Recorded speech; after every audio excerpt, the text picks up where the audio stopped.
मम्मा आप भी चाय पी लीजिए, आपकी स्पेशल बेटी आपको कह रही है। शीला अपनी चाय पीते हुए अपनी माँ से हंसते हुए बोली थी। ठीक है बेटी, हम दोनों माँ बेटी एक साथ चाय की आनंद लेंगे, बोलकर शीला की मॉम भी चाय पीने लगती है। अभी दोनों माँ बेटी खुशी खुशी चाय पी रही थी कि तभी शीला की फ़ोन बजने लगती है। थोड़ी देर रिंग बजने के बाद शीला का ध्यान अपनी फ़ोन के स्क्रीन पर जाती है। शीला के मोबाइल स्क्रीन पर चांदनी के नाम शो कर रही थी। शीला अपने फ़ोन की आंसर बटन दबा देती है और कहती है, hello darling, how are you?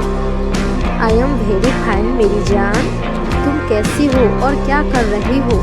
Chandni phone पर खिलखिलाकर हंसते हुए बोली थी। मैं ठीक हूँ, मैं और मेरी मम्मी हम दोनों चाय पी रहे हैं। और तुम? शीला भी मुस्कुराते हुए चांदनी से बोली थी। मैं अभी कुछ नहीं कर रही हूँ। चांदनी शीला से ये बात बोली थी। अनीता आंटी कैसी हैं? चांदनी शीला से नॉर्मली सवाल की। मम्मा ठीक है, बोलो बोलो, वो भी तुम्हें सुन रही हैं। शीला चांदनी को चाय की घूंट पीते हुए बोली थी। हेलो आंटी जी, नमस्ते, कैसी हैं? ठीक तो है ना आप? चांदनी शीला की मॉम से प्यार से बोली थी। हाँ बेटा, मैं बिल्कुल ठीक हूँ। शीला की मॉम चांदनी को उसकी बातों का जवाब देते हुए बोली थी।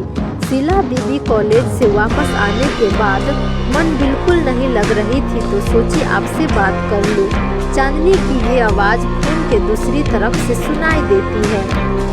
इससे पहले शीला कुछ बोलती, शीला की मॉम चांदनी से ये बात बोल देती। अच्छा ये बात है तो घर आ जा बेटा, तुम्हारे साथ साथ हम दोनों माँ बेटी के भी मन लग जाएगा।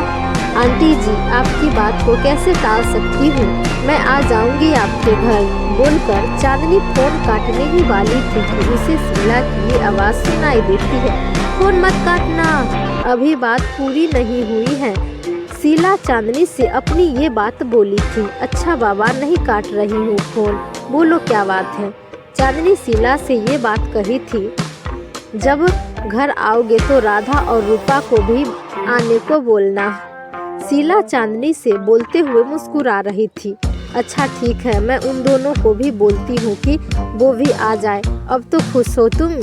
चांदनी शीला के बातों का जवाब देते हुए बोली थी। हाँ बिल्कुल, बोल दो, आज हम चारों सहेलियाँ मिलकर बहुत मज़े करने वाले हैं। शीला हंसते हुए चांदनी से ये बात बोली थी। अच्छा ठीक है, मैं उन सभी को लेकर आती हूँ। Bye Sheela, bye aunty. इतना बोलकर चांदनी फ़ोन कट कर देती है। शीला का फ़ोन कटने के बाद राधा को फ़ोन लगा दी थी। थोड़ी देर रिंग बजने के बाद कॉल रिसीव हो गई थी। उधर से चांदनी को राधा की थकान भरी आवाज़ सुनाई देती है। चांदनी दीदी नमस्ते। हेलो दीदी, कैसी हो आप? राधा चांदनी से भारी गले से बोली थी। मैं ठीक हूँ राधा, और तुम कैसे? ऐसे क्यों बात कर रही है, क्या हुआ है तुम्हें? चांदनी राधा से सख्त लहजे में बोली थी। कुछ नहीं दीदी, बस ऐसे ही थोड़ी थकान महसूस हो रही थी। राधा संभलते हुए चांदनी से अपनी ये बात कही थी। आज दिन भर जो उन सभी सहेलियों के साथ जो कुछ भी हुआ था, उस बात को लेकर ऐसी हालत तो होना बहुत बड़ी बात नहीं है। लगभग सभी का हालत एक जैसे ही था। वो अलग बात है कि कोई जाहिर करना नहीं चाहते थे और राधा तो सबसे मेन पॉइंट पर थी। ऐसे में अगर राधा ऐसे रिएक्ट कर रही थी तो कोई बड़ी बात नहीं थी। राधा, तुम जल्दी से शीला दीदी के घर आ जाओ, वहाँ तुम्हें शीला दीदी और अनीता आंटी बुलाई हैं। बिना देर किए चांदनी राधा को सारी बात साफ शब्दों में कह दी थी। अनीता आंटी बुलाई हैं? क्या हुआ है दीदी, सब ठीक तो है ना? कहीं शीला दीदी को? बोलते हुए राधा अपनी बात बीच में ही रोक देती है। वो डर गई थी। कुछ भी नहीं हुआ है शीला दीदी को, बस तुम आ जाओ। चांदनी राधा को कैजुअली अंदाज में बोली थी। नहीं, चौधरी खानदान में जरूर कुछ हुआ है जो शीला दीदी और अनीता आंटी के लिए अच्छा नहीं हुआ है, जिसको लेकर अनीता आंटी परेशान है और उन सब की जड़ मैं हूँ। ये जो कुछ भी शीला दीदी और अनीता आंटी के साथ हुआ है उसका जिम्मेवार सिर्फ और सिर्फ मैं ही हूँ। मेरी वजह से सभी को परेशानी हो रही है। मैं आ जाऊंगी दीदी। राधा फोन पर बोलते हुए भावुक हो गई थी। ऐसा कुछ भी नहीं है, तुम ज़्यादा सोचती हो। बस तुम जल्दी से चौधरी हाउस पहुंच जाओ, वहां मैं तुम्हारी इंतज़ार करूंगी। चांदनी राधा से बोलती है, मैं आ रही हूँ दीदी, आप वहां पहुँचिए, मैं अभी वहां आ रही हूँ। राधा चांदनी से घबरा कर बोली थी। कहीं न कहीं राधा का डर जायज भी है। ये सारा महाभारत उसके ही कारण तो हुआ है। ना वो कमल से पंगा लेती, ना अपनी खूबसूरती पर गुमान करती, ना ये दिन उसको देखना पड़ता। लेकिन मैं जो कुछ भी बात बोला हूँ वो सब गलत है।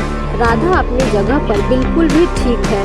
मैं बिल्कुल वैसा ही, उसे बिल्कुल वैसा ही करना चाहिए था।